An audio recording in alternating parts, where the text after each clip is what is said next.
Hello friends, welcome to the Hindu analysis of 28th November 2020. The first article which today we are going to discuss is very important in Karnataka because it is about inclusion of one of the very big communities of the Karnataka state into OBC. So that's why it is something which is very important. हर एक state में ऐसे कुछ communities होते हैं जो काफी ज्यादा influential होता है may be in terms of money maybe in terms of their population. There are few castes or communities which can directly influence the election. Their number sometimes will be even 20 to 30% in some states. So that is something which is very important, and that's why these people particularly are always they are the targets. Why are they targets? For soft power. Because if you can get the support of these people, literally you are sure that you have already have 20 to 30% of the population supporting you. Anyways, we are having a voting percentages of around 70%, and literally it translates to out of every 4 people or 5 people, 2 to 3 people are voting you. Literally 30 to 40% are in your hand, because there is only 70% to 75% of polling happening in our country. तो इसलिए ये जो जितने भी बड़े communities होते हैं उनके लिए काफी सारे एपीजिंग पॉलिटिक्स जो है वो बहुत ज्यादा करते हैं लोग. तो इसलिए यहाँ पे क्या इश्यू है और उसके बारे में काफी सारे चीजें हम लोग आज जानेंगे. The Karnataka cabinet deferred a decision on recommending to the center for inclusion of Veerashaiva Lingayat community in the union list of other backward classes, apparently under the pressure from the center as well as some ministers. यानी कि कर्नाटका के cabinet ने पिछले cabinet की जो decision है कि लिंगायत वीरशैव लिंगायत उसको लोग कहते हैं. So the Veerashaiva Lingayat community was recommended to be included into OBC category in the union list, but because of the pressure from the central government as well as some ministers, now the decision was withdrawn.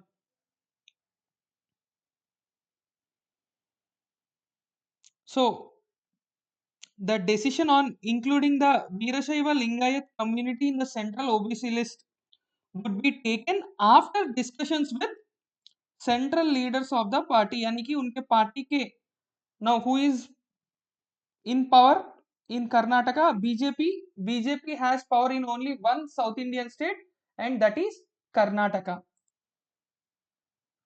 That's why now BJP will discuss with its central leaders, and then it will take a decision on including these people in OBC or not. Now, recently there was Home Minister's intervention. Why was Home Minister involved in it and other things we are going to discuss.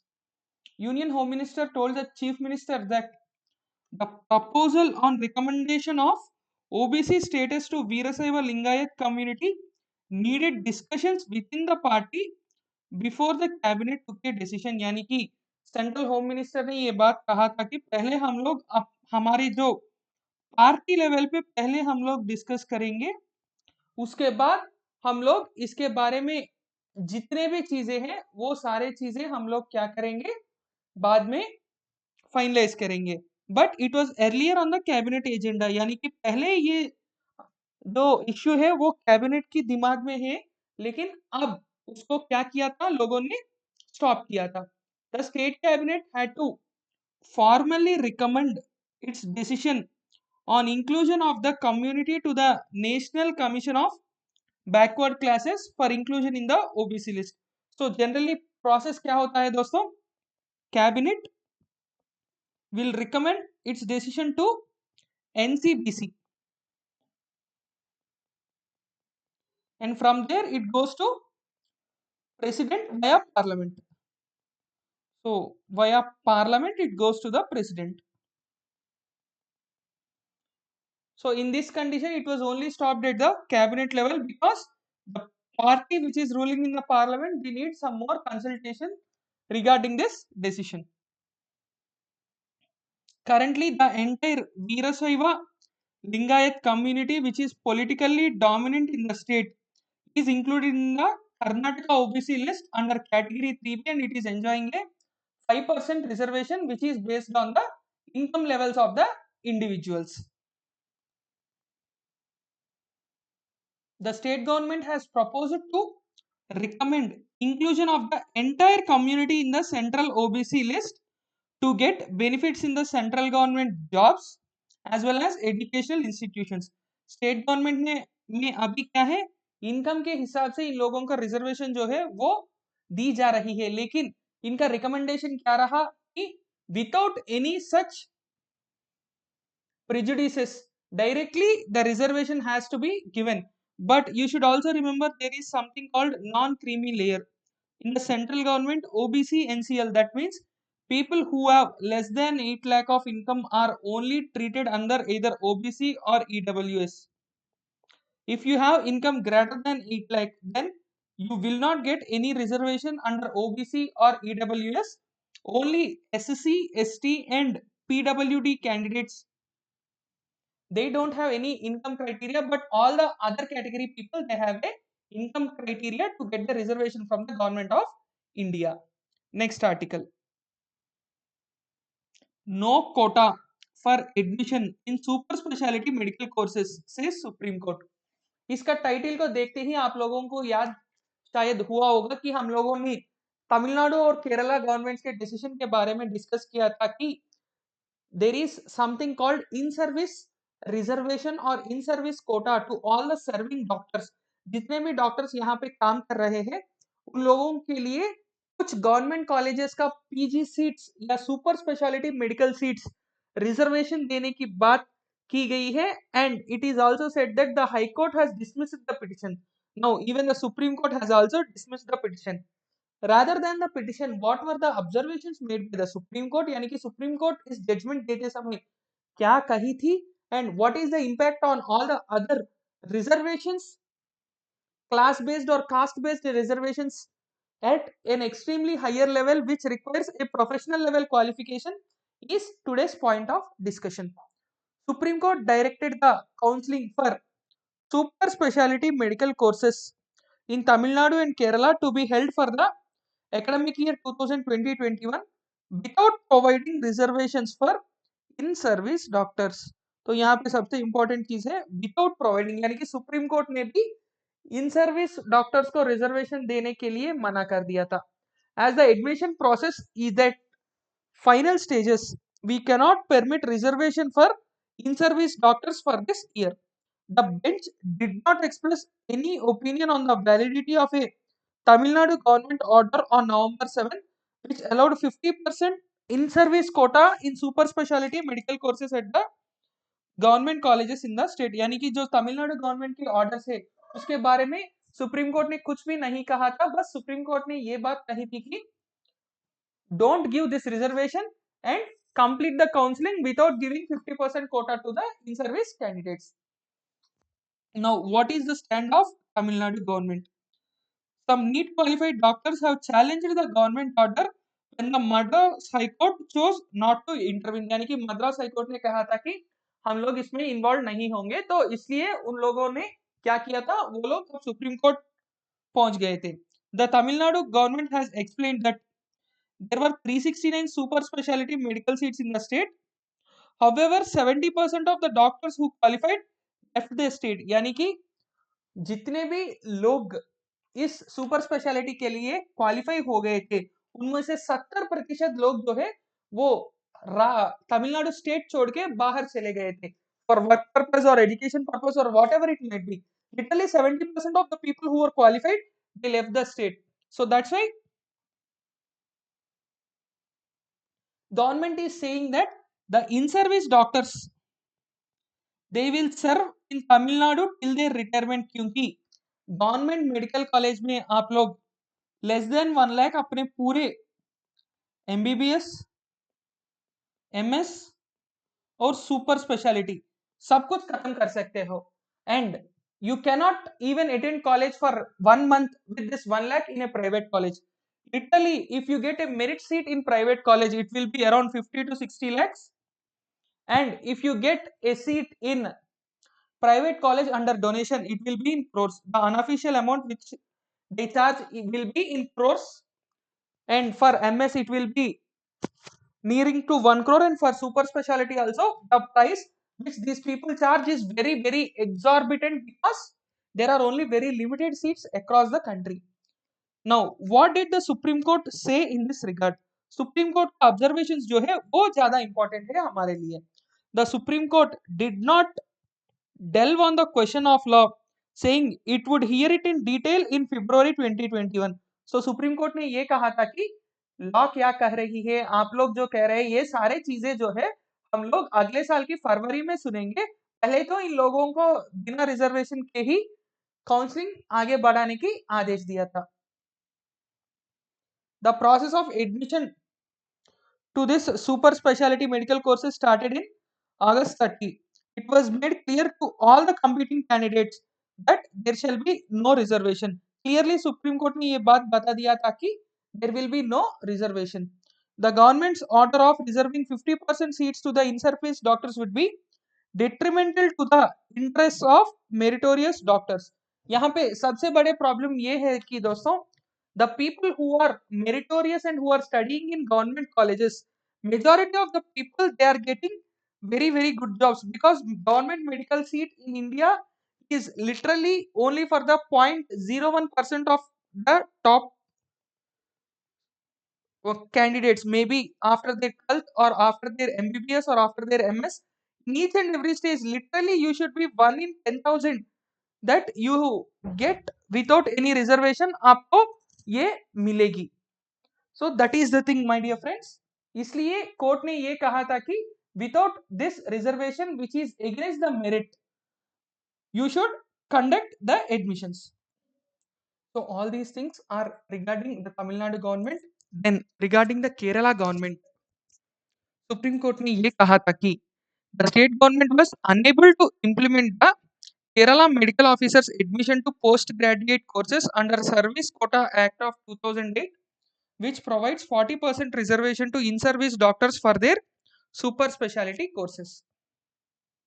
So Kerala government ने ये 40% implementation ही सही तरह से नहीं किया था, फिर आप लोग 50% की बात क्यों कर रहे हैं, ऐसा बोला था सुप्रीम कोर्ट ने. So that is the case is closed. So there will be no reservation for in service doctors for this academic year. तो सुप्रीम कोर्ट ने प्रोफेशनल लेवल में, एडवांस्ड एंड प्रोफेशनल लेवल में ये कहा था कि यहाँ पे कि in the most important decision by the Supreme Court to continue based on merit. But what are the thinking lines on which we have to think? हम लोग इस चीज को लेके हमारे सोच है वो कैसा देना चाहिए. The concept of brain drain. These people, they are studying at the expenditure of the government of the state or the central government. दोनों में से किसी एक गवर्नमेंट के पैसे से ही ये लोग पढ़ रहे हैं. But what they are doing, they are moving abroad. After their studies, they are moving abroad. Now, what is the benefit for the government if they are investing lakhs and crores of rupees on this education at a professional level? So, primary education and secondary education, which is mandatory for each and every person in the country, that is justiciable. But what about the professional level? Super speciality जैसे courses जहां पे लोग करोड़ों कमाते हैं super speciality के बाद, then can't they invest some money there?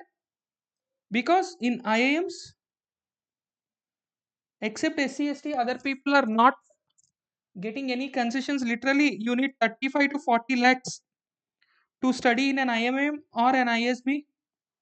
If you require 40 lakhs to study MBA in IIM, then isn't it justiciable that you have super speciality which costs around 50 to 60 lakhs? Because the doctors, they'll be getting them, at least take a bond from them that you will be serving for this amount of time in India, so that you will at least utilize their services to the maximum extent. So there are a lot of such things which can be employed in these particular cases, but we have to see what these people will do. अगला जो article है वो काफी काफी सारे लोगों को इसमें हंसी भी आ सकती है. You can laugh at this article, but this is like that.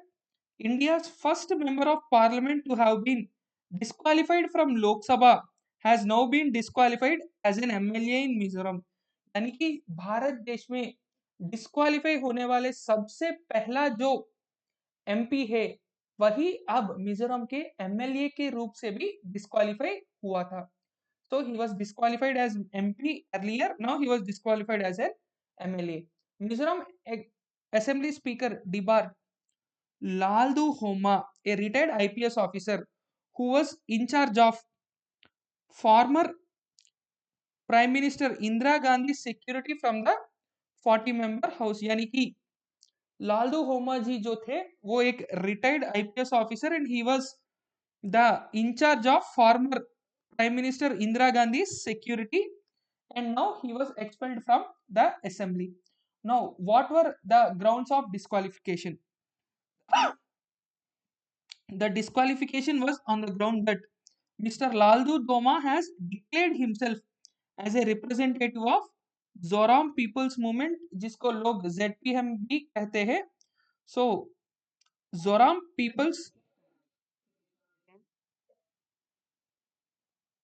Zoram's People's Movement, but he was, though he was elected independent. Serchhip नाम के कॉन्स्टिट्यूएंसी से ये इलेक्टेड थे.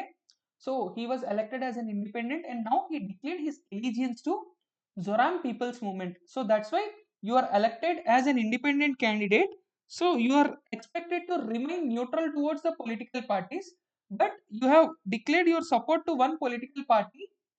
That's why you were disqualified. He lost the character of an independent legislator because of this declaration. The disqualification made Laldu Homa earn the dubious distinction of meeting the same fate in both parliament and assembly. शायद पूरे देश में ये पहले ऐसे व्यक्ति होंगे जो एमपी के पद से और एमएलए के पद से दोनों से बरतरफ किया गया था.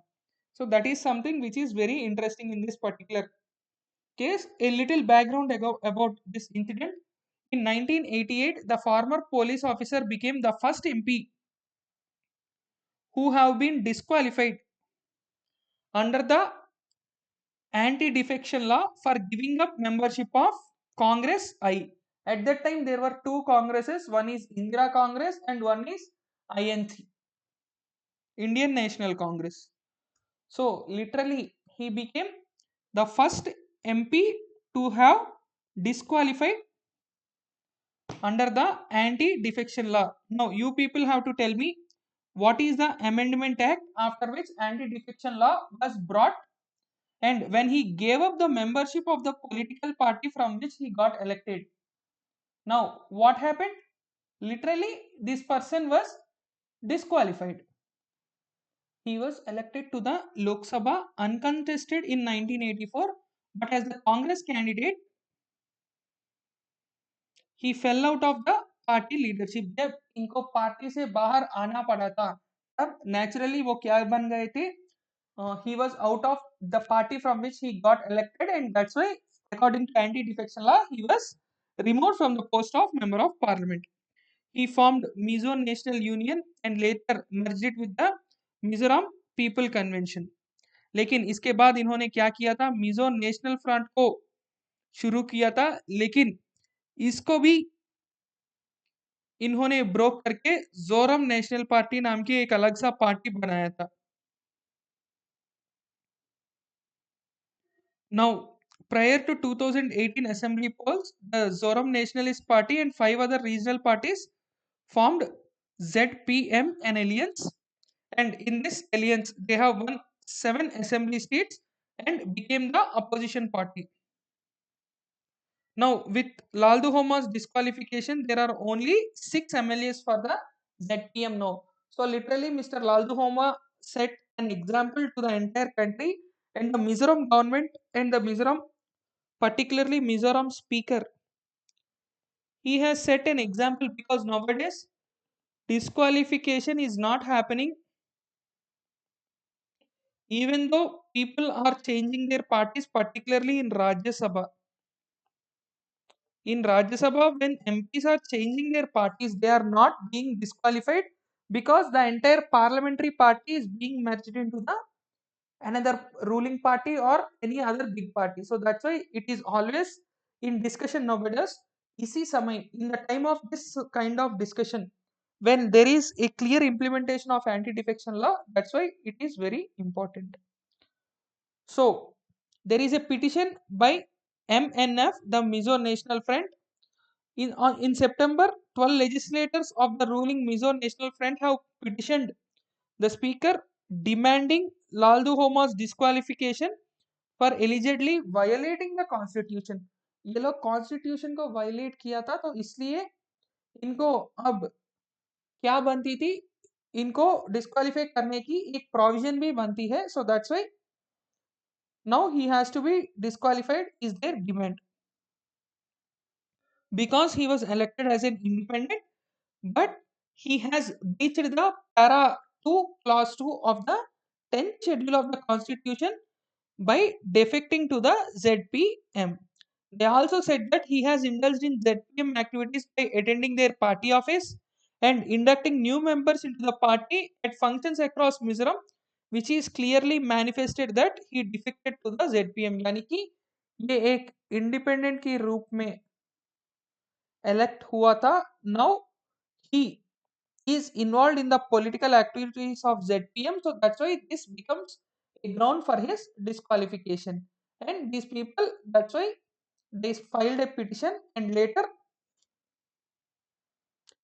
he was disqualified, becoming the first person to be disqualified as both MLA and an MP. Next article is about Sea Sparkle. So this Sea Sparkle is something which has affected the marine food chain, and we shall discuss about this. The next article, it is about phytoplanktons and few things related to the marine organisms and marine life, and how there is a change in the western coast of India and Arabian Sea. The bloom of Noctilua scintillans, Noctiluca scintillans, sorry. Noctiluca scintillans is a very common name for something known as sea sparkle. So, sparkle means a small brightness. If there is a brightness which is occurring in the sea, it is called sea sparkle, and it is because of Noctiluca scintillans. So, Noctiluca scintillans, which is generally known as sea sparkle, has been witnessed for the past 1 month, and it has displaced microorganism or microscopic algae called diatoms. These diatoms are the basis for the marine food chain. Marine food chain के लिए यानी कि जो सी based food system होती है, that is this microscopic algae which are called diatoms. So these diatoms, they are the basis, and the diatoms are generally food for small fish. The bigger fish feed on these small fish, and so on the cycle continues. So now when the diatoms are being displaced by this sea sparkle or Nautiluca scintillans, what is happening? It is depriving the planktivorous fish from their food. यानी कि जो planktivorous fish है, अब उन fish को food नहीं मिल रही है, and it is linked to massive fish and marine invertebrate kills. यानी कि कई सारे ऐसे मेरीन लाइफ की मास किलिंग की ये एक रीजन भी बन रही है. So literally because of this Noctiluca scintillans, what is happening on a massive scale, marine life is losing their life. The bioluminescent यानी कि ये नेचुरली ग्लो करने वाली ऑर्गेनिजम्स है. So they will glow naturally, and they have brightened the sea water during the night. and also the toxic blooms of this scintillance is linked to massive fish and marine invertebrate kills. Normally हमारे animal kingdom में दो तरह के animals होते हैं, एक है invertebrate, the second one is vertebrate. So invertebrate means those type of animals or organisms which do not have a backbone, or जिसको हम लोग नोटोकॉड भी कहते हैं. So those do not have a vertebral column. Though the species do not produce a toxin, it is found to accumulate the toxic levels of ammonia, which is erected into the sounding waters, possibly acting as a killing agent in the blooms. यानी कि ये जो नॉटिलुका सिंटिलेंस है, ये ammonia को release करती है और वो भी काफी ज्यादा. So literally when they accumulate a lot of ammonia and that is released outside, the surrounding areas fish will consume it and later they'll become extinct or they will be dead. The ammonia makes these Noctiluca scintillans unpalatable for most of the creatures. Only jellyfish and salps prey on it. यानी कि इस जो ammonia ये organisms release करने की वजह से इन organisms को कोई भी दूसरे ऑर्गेनिज्म खा नहीं सकती है. तो literally there is no way for the extinction of these kinds of organisms. Only jellyfish and salps are known to eat them. Now when they are increasing their number and there are no major players who can reduce the number of these organisms, so that's why it has become a big problem. Now the N-scintillans grazes on other microorganisms such as larvae, fish eggs and diatoms, but the unicellular phytoplankton, so phytoplankton means one which lives inside the sea, the you can simply call them as seaweed or you can also call them as plants under sea. They can photosynthesize turning sunlight into energy. यानी कि ये जो phytoplanktons है ये photosynthesis भी perform कर सकती है where they will turn the sunlight into energy. They also help their host cell survive even when food was scarce. यानी कि ये जो एनसेंटिलेंस दूसरे ऑर्गेनिज्म पे डिपेंड करते हैं, उस दूसरे ऑर्गेनिज्म को सर्वाइव करने में भी ये काफी ज्यादा हेल्प करते हैं.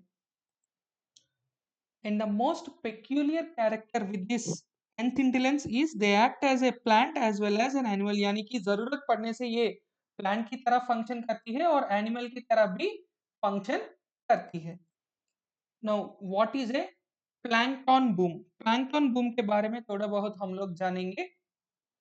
Field studies by central marine fisheries research institute, जिसका CMFRI भी कहते हैं, ये अरेबियन सी में एक रिसर्च की थी एक डेकेड तक, जहां पे ये लोग काफी ज्यादा वाइड स्प्रेड ब्लूम्स को डिटेक्ट किया था. किसका? green dinoflagellate as well as N-scintillans. The blooms were witnessed on September 8 this year, while in September 2018 too, such bioluminescence was witnessed along the Someshwara beach in दक्षिण Canada and Mattu in Udupi. यानी कि कुछ particular places में ये जो plankton boom है वो थोड़ा बहुत विटनेस किया था. And the intensity and vastness of the boom close to the shore was also observed by many. यानी कि अगर सी इज ग्लोइंग, अगर सी ग्लो करती है तो ये काफी सारे लोगों के दिमाग में भी आ जाती है. So that's why many people are observing this thing and those people are also talking about this plankton boom. The plankton boom was reported when the density of the plankton would be more than 1 lakh cells per meter cube. यानी कि 1 metre cube of volume में लगभग 1 lakh sales अगर होंगे तभी इसको plankton boom कहेंगे. अगर ये प्लैंकटन बूम इतने सारे बार लोगों को देखने को मिल रहा है, so that is something which is very very important, that shows the growth of these numbers in a very big scale. What is bioluminescence? bioluminescence. Luminescence means light. Light from animals is called, or any life forms is called bioluminescence. So bioluminescence is the production and emission of light by a living organism, and it occurs due to a chemical reaction. This chemical reaction involves a light emitting molecule and an enzyme called luciferin and luciferase. So luciferin, it is the light emitting molecule, and luciferase is enzyme. हमेशा याद रखना दोस्तों, ASC if it is in end, then 90% of probability in biology that it might be an enzyme. Propase, amylase, lactase, maltase, ऐसे कई सारे enzymes होते हैं हमारे बॉडी में या कोई भी लाइफ फॉर्म्स में. So whenever you see something related to ASC, there is a high probability that it is belonging to an enzyme. So these are few important articles for the day, guys. See you tomorrow. Thank you.